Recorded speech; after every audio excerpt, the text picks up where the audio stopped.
Hello, everyone. My name is Giovanni, and welcome to this workshop. I am a success coach for Hondo College. So I am a graduate student working on my counseling degree, and hopefully I can be a counselor within Hondo within the next few years. But again, welcome to this workshop. Today we are here to talk about time management and a few strategies that will hopefully get you to start managing your time better, or also just reassess what you have been doing so far that has or has not worked for you. So with that said, I'm going to share my screen with you, and hopefully we can all learn together. Throughout this presentation, I just ask you to have, or pretty much reflect. So reflect, so if you could have a piece of paper and a pen just to be able to reflect. I learn a lot by reflecting. So again, I just ask you to have a piece of paper and a pen to be able to reflect on some questions that I'm going to give you throughout the workshop. And again, we'll go over what's next after this. So let's go ahead and get started.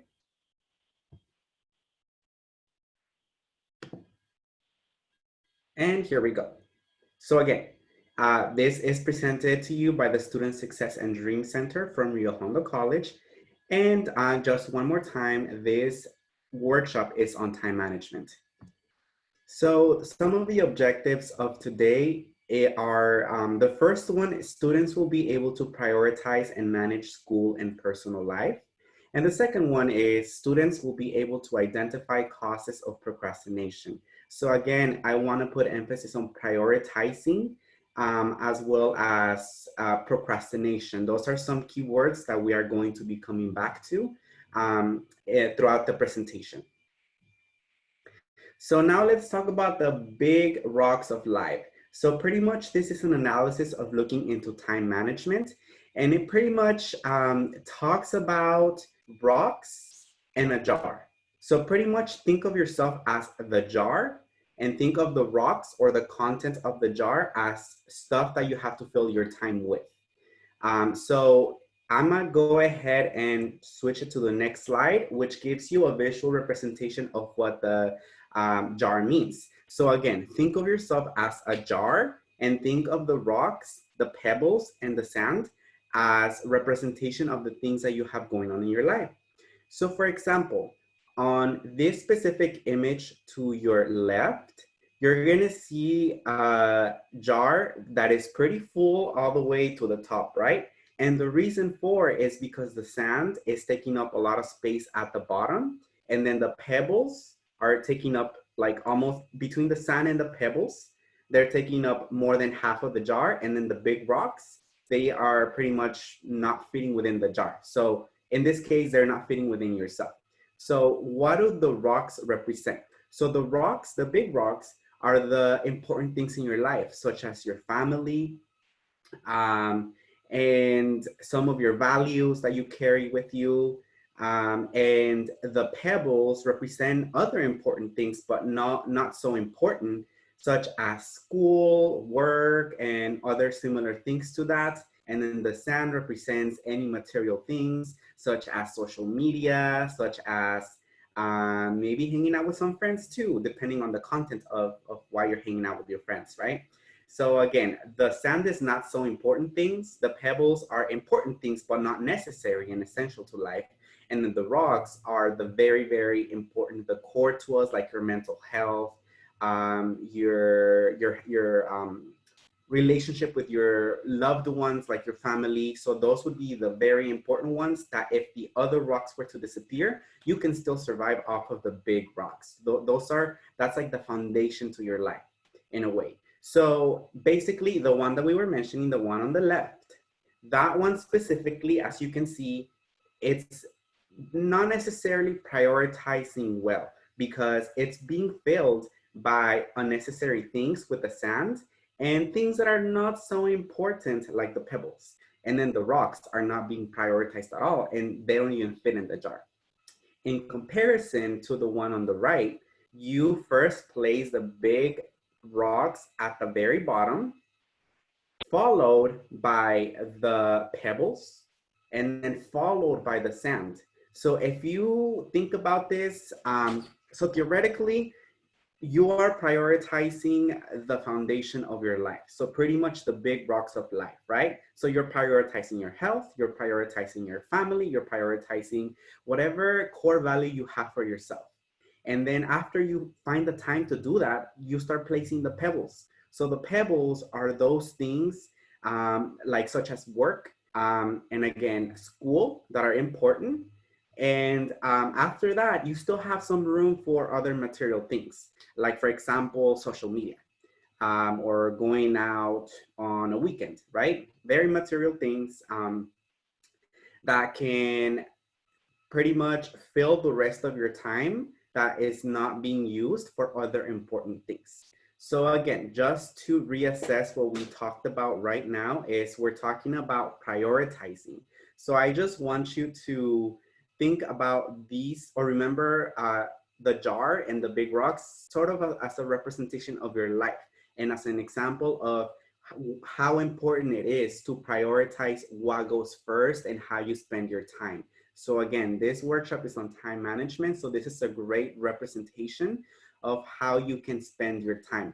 What are you prioritizing? So I would love for you to start thinking of how you're prioritizing your time. Are you prioritizing your time on important things or the not so important things? Now, that leads us to the question of why is time management important? Or what is time management, first of all? So basically time management is a range of skills or tools and techniques to manage events in your life as it relates to time. So again, time management could be anywhere from using maybe a calendar to manage your day or your week, or it could be using a watch to make sure that you're keeping track of how much you spend on whatever task you're doing. It could be using maybe one of the apps on the App Store to help you study. Again, so it really depends on you as an individual on what tools you're using and how you're keeping yourself accountable for doing these things. And again, so this relates back to time. Time is the key concept here. So just keep that in mind. How are we spending our time? Is it good? Is it bad? Can we improve? So what about time, right? So again, just keep that in mind. So why is effective time management important? So just to let you know, if you didn't already know, there are 168 hours a week. So it is important how we spend these hours. Some of the great things that you can achieve if you have effective time management on the positive side is you can achieve your goals. So let's say that you wanted to graduate within 2 years. It's really important that you learn to manage your time so that you can actually transfer in 2 years. Let's say that you want to get an A or a B or a specific GPA on all your classes. If your goal is to get a specific GPA, then it is very important that you manage your time wisely. So it also leads to good mental health. Once you start achieving goals, you start feeling much better about yourself, and therefore you don't have to deal with much anxiety or depression or other mental health relating stuff because you know you're doing well and you're managing well. So therefore you feel better. But also there's also like the not so positive side, which is you may feel like you're being not productive, but you may feel like you're managing your time better, but is it really being managed better? Because again, we could be doing the Pomodoro effect, which is pretty much timing the study times and then taking a break. And so again, you could be thinking you're studying for like 15 minutes and then you read something and you're not even paying attention to what you're reading. So are you really being, are you using that time wisely? So again, that may lead to disappointment and that may affect your goals in the long term. So again, just reevaluate how you're using your time and just be honest with yourself. Is what you're doing effective or not? And so again, this really, it's important because it allows us to see if we're being efficient or not with our time. So again, coming back to being very honest with ourselves. And then some of the obstacles to effective time management. So basically they include having unclear objectives. For example, if you come to college because someone told you that it's a good idea to come to college, that's good that they told you that because it is a good idea to come to college. But why are you exactly coming to college? Do you know what you want to major in? If you don't, how are you gonna find out what you want to major in? How are you going to transfer? If you're going to transfer, what is your plan? What is your objective to transfer? Do you know what career do you want to go into? If you do know the career, how are you going to get there? If you don't know these things, then you might start doing a lot of different things and you might start to feel overwhelmed. So not having a clear objective can really affect you, again, affect your mental health, but also how you react to your journey through community college specifically and afterwards as well. So this organization, again, all of us are different. So the way I organize myself in my life can be different from the way you organize yours. The way you go about your studying, again, can be different than mine. So again, but not being organized not being organized in a way that works for you definitely affects your time management skills. And it could be an obstacle to you learning to manage your time better. The third one is basically the inability to say no. And this is a trend that I personally still struggle with. As you know, a lot of us might be overachievers and we want to do so many things. We want to say yes to our friends who are inviting us to go out. We want to say yes to our family who wants to hang out with us too. We want to say yes to projects at school. We want to say yes if we are like in a team. So we want to say yes to everything, but at some point we have to stop and evaluate our time because again, this comes back to us as people. If we're not spending our time in things that really matter to us, like our values, our mental health, our family, then or loved ones for in this case, then we start really not taking care of our foundation. If I'm not taking care of my mental health, then how am I going about life taking care of everything else? Again, just it's really important, um, and you have to learn to say no. And this comes with learning to prioritize. If you learn to prioritize, then again, you will be able to learn to say no at some point in your life. And this is completely normal and it's okay. It's a process and it takes time, but just be aware that it's okay to say no at some point in your life in order for you to focus on what's important to you. Now let's talk about procrastination. So I myself, I'm guilty for procrastinating. But just very briefly, let me tell you how procrastination has affected me. So procrastination pretty much led me to go on a very toxic cycle of not managing my time well. But also, I learned to make it okay for myself, even when it was not okay. So I was pretty much not going over my readings and doing my assignments until the very last minute, to the point where I would get no sleep for several nights. It got so bad to the point where I went 3 complete days without sleeping, just to get my work and study done for school. And that was completely not okay because at some point I got to the point where I felt like I was passing out and I was losing my memory and I just didn't even know who I was because I felt so numb from life for not having any time of sleep. So in order to avoid that, again, so this is a little bit of procrastination. So again, just make sure to not get to the point where you are leaving things last minute and where this is becoming a toxic cycle for yourself, where it starts affecting your everyday life and your mental health as well. So again, procrastination is, I know that some of you like to procrastinate because it gives you the rush of having to do things last minute and you actually do it. I know that there is the argument of other students who say, well, I work better on procrastination. I get better grades when I procrastinate. Again, you might get better grades, but is that really affecting you or your mental health somehow? And if it is, what are you going to do about it?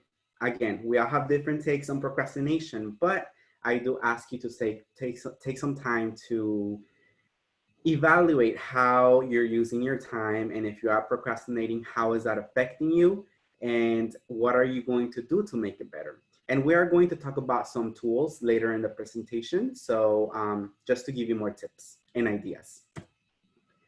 So this is where I want you to take the time. So after this video, go ahead and pause this video for a little and take some time to write some notes or draw something to answer these questions. I want you to really reflect on your experience, just because by reflection, you're able to kind of center your ideas of where you are at when it comes to procrastination and time management. And then it allows you to be able to see the room for improvement. So the first question is, why do we keep procrastinating? So why do we keep going into this cycle? The second one is, how is procrastination affecting your mental health? So again, think about how procrastination is affecting your mental health. And again, it doesn't have to be negative.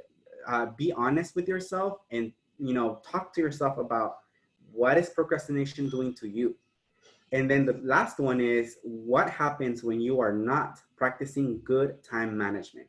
So think of maybe a time that you did not practice good time management. How did that turn out? What was the process? What was the thoughts behind not practicing good time management? So again, just be honest with yourself and reflect.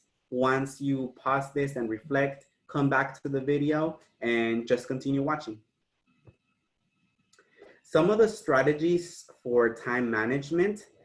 So this is a visual that I found on the internet that I thought was pretty clever, and I like the ideas that are posted here. So the very first one is at the very top. So it says, get rid of distractions. So identify your distractions throughout life.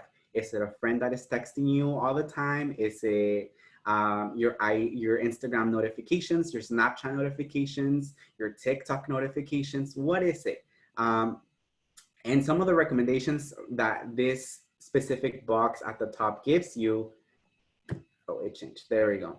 It says, turn off your cell phone, computer, social media, television, and do some work. Now, by work, I'm not necessarily talking about school. Hopefully you are taking the time to study and to read and to do schoolwork. But when it comes to work, maybe also talking about meditation, taking some time for yourself, taking some time to reflect, taking some time to understand and learn more about ourselves, because we're always so busy with social media that we forget to even breathe. So maybe notice your breathing throughout your day. Take some time to just avoid these material things or our everyday routine. And then even if it's 5 minutes, take some time for it.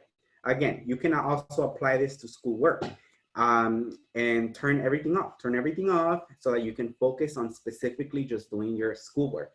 And I guarantee you this will definitely help you for your grades. The second one is use headphones. So using headphones definitely can help. So if you're going to listen to music and you know that you get distracted by the lyrics of your favorite songs, maybe don't listen to that music. Maybe listen to the acoustic version of that song. So I do have a lot of favorite songs, but I'm the person that gets distracted. So I just find the acoustic version and I listen to that. So again, using headphones might help you just lock away the noise that is distracting you. And the third one is set a time limit. So commit to working for the time you have set.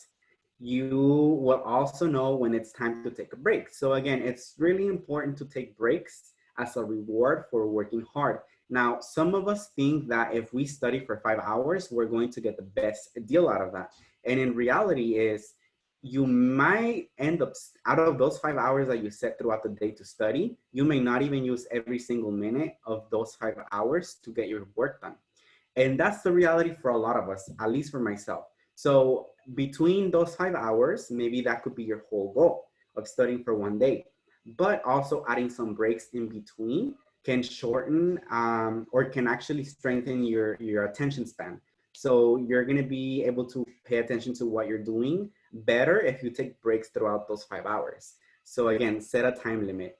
And know your energy cycle. So if you're not a morning bird, if you are super lazy in the morning, or if you just don't have any energy at all, like myself, I don't, then maybe don't set your timer for the morning to study or to do something that is important. because you're not going to have the energy and you're not going to put the thought into it. In comparison to if you're a night owl, then maybe setting up, these working times for the night or whenever you feel like you have the most energy. So again, this is in order to best, to practice better time management. Knowing when you have the best energy throughout the day. So again, this requires for you to know yourself. And if you don't know yourself, then you won't know what works best for you. So again, spend some time getting to know yourself through this process as well. The next one is be accountable. So if you say you're going to study for 5 hours on one day, actually do study for 5 hours. And again, remember to take a break. But you can't put 5 hours on your calendar and then say, you know what, I'll leave those 5 hours for the next morning. And let's say that you're not a morning person, then how are you going to study for 5 hours in the morning if you can't even focus in the morning? So again, think about these things. And then you just reward yourself. So again, whether it's with some yummy food, or whether it's for going on a walk or spending time with your loved ones, or I don't know, you name it, whatever you feel like you need, maybe sometimes on social media. So once you're done with your projects, then again, rewarding yourself with something. Now, another tool that I want to mention to you is prioritizing your tasks. So again, make a big list of tasks that you need to do and use this graphic that I'm providing to you right now. So it's the urgent, the not so urgent, the important, and the not so important. So again, once you create a big list of things you need to do for one day or maybe 1 week or even a month, up to you, you can start delegating. So you can start doing the do's, the must do's are the urgent and the important ones. And also there are the ones that are not so urgent, but they're still important. For example, you have a deadline of a paper tomorrow. So that is urgent and that's important, right? So then that's a do. So you do that one for sure. Now, the not so urgent could be something along the lines of, I do have another assignment due next week. Well, it's due next week and you have one due tomorrow. So that is not urgent right now, but it is important to do. And then there are the not so important ones. So again, so it could be urgent, but not important. So then you have to delegate. So maybe there's someone else who can do this for you. Maybe if it's a chore at home that is urgent to do, but it's also not so important for yourself, maybe you can ask a sibling to do this specific task, right? So again, thinking about delegating those tasks. And then the last one, it's deleting. So those are the not so urgent, not so important. This for sure, if it's not part of your job or your schoolwork, I guarantee you that social media, it's not urgent, neither is it important. So again, if it's not urgent or important to you, then delete it, not forever, but just put it on pause while you have to do the important and urgent things. If you do have some time throughout the day to check on the not urgent and not important things, then come back to it. And that could be social media or whatever reward you need for yourself, right? So again, don't be toxic to yourself and don't start doing things that are unnecessary, because this will create more stress for yourself as you go throughout the day or the week or the month or the semester, right? So again, learn to know about yourself and how you work. And if you're being toxic, have a self-talk within yourself. Like, what can I do to best support myself in doing better mentally, academically, with family, intellectually, like whatever it is important to you, how can you be better? How can you improve? So another tip that I have for you is to plan and organize your life. So I suggest that you go into the App Store or the Play Store and then just search productivity. Search it up and then a few will come up. So whether it's a task reminder, whether it's a task organizer, whether it's, there's one specifically that you can actually earn points. And with these points, you can get discounts at your favorite stores, or you can also get free Chick-fil-A. I used to get Chick-fil-A for like months and months and months, because I would set a timer in that app and I wouldn't move my phone at all. And then I would come back to it and then I would have points, which would then translate into money, which would then help me get free stuff online. So again, just search for these apps that, you know, try different ones and see which one works best for you. And now another strategy is SMART goals. So the word SMART stands for different things. So the S stands for specific, M for measurable, A for attainable, R for relevant, and T for timely. So pretty much for specific, so let's say that let's use an example of losing weight. So a lot of people have the goal of losing weight. Okay, but how many pounds? By when do I want to lose it? How am I going to lose it, right? So being smart about your goal can definitely help you achieve that goal, and it can enhance how you feel about yourself in a positive way, of course. So let's start with SMART. So again, going back to our goal, losing weight, right? Very basic, but it's still a goal. So how can we make it better? So if we are specific, let's think about the who, the what, the where, the when, and the why. So the 5 W's.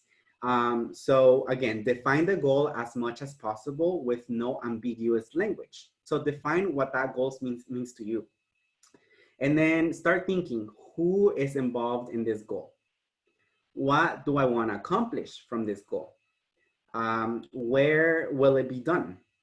Why am I doing this? So your reasons and purposes for doing this, and which constraints or requirements do I have? So again, this is all related to you. If I want to lose weight, who is involved? Myself. Am I going to invite a friend? Am I going to invite my friend? Am I going to invite a family member? Am I going to include a personal trainer? So who's involved?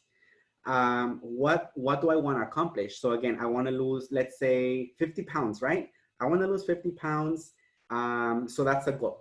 And then where will it be done? Is it going to be done from my living room? Is it going to be done in my yard? Is it going to be done in my room? Is it going to be done at the gym? Right? So think about those things. Why am I doing this?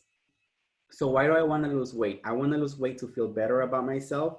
And, you know, I may have some, just to better my wellness overall. So again, those are my personal reasons. Again, we all have different reasons.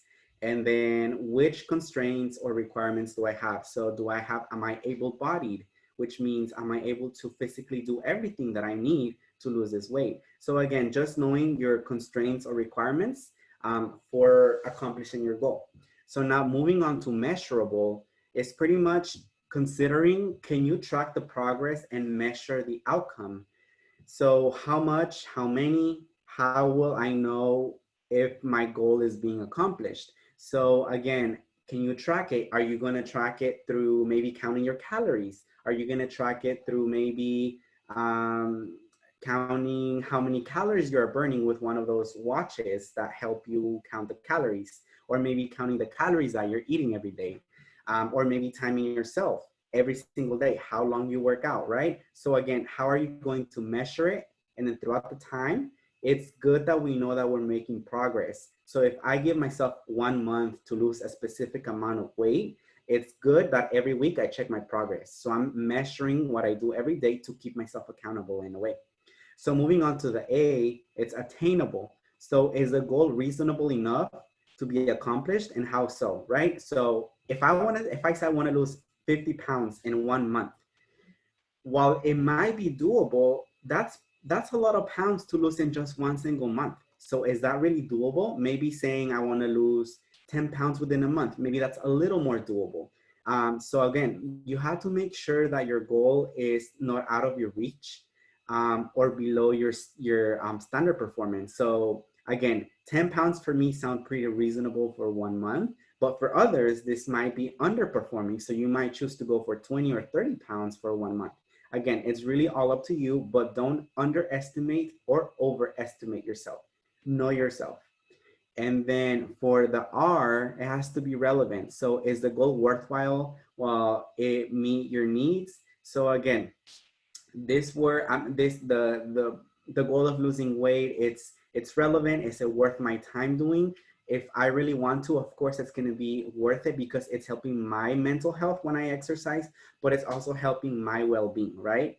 So again, is it relevant? Yes, of course it's relevant. And I personally, if losing weight was my personal goal, this relates back to one of the big rocks in life, which is my well-being overall. If I'm not well overall, then I can't really function, right? So it's relevant to me. And then the T is timely. So your objective should include a time limit.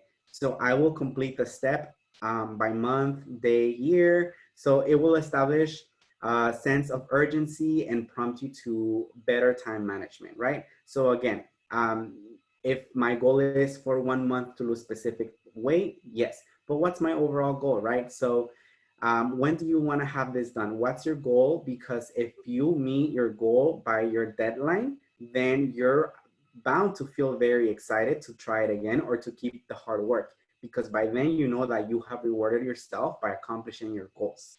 So again, SMART goals, take some time to think of what your goal is for the next semester for yourself, and then make it into a SMART goal. Think of the specific, the measurable, the attainable, the relevant, and the timely.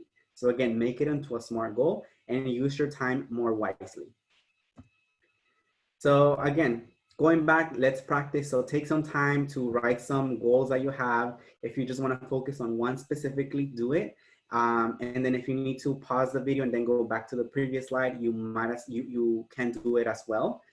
And with that said, thank you so much for tuning in. And again, this was presented to you by the Student Success and Dream Center. If you have further questions, you can always contact some of the success coaches at the center. You can either chat through our main website, you can call us, you can email us.